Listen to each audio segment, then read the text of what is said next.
Kanya-kanyang diskarte ang mga consumer sa pamimili ng Noche Buena.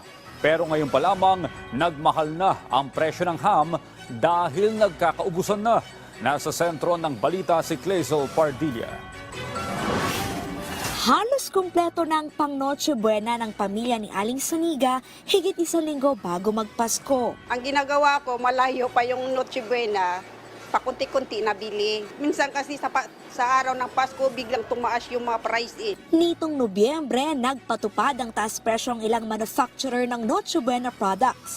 Pero sabi ng grupo ng mga grocery owner, mas mamahal pa ang ilang produkto tulad ng hamon.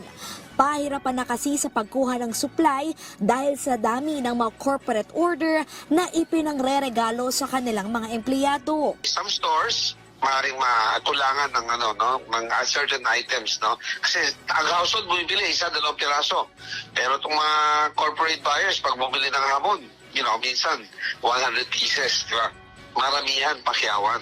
The nearer we are to Christmas Day, pahirapan na mag-replenish. Kapag nag-replenish, normally sa mga secondary suppliers who are wholesalers and other supermarkets, medyo mas mataas na yung kuha ng mga huling magre-replenish na supermarkets at medyo mas mataas na may papasa sa consumers.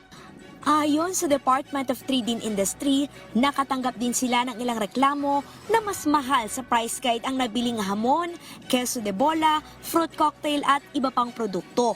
Katwiran nila ng ilang retailer. Kaya naman po hindi daw po sila nakakasunod sa price guide kasi naubusan na daw po ng stock yung isang retailer at bibili siya from another retailer.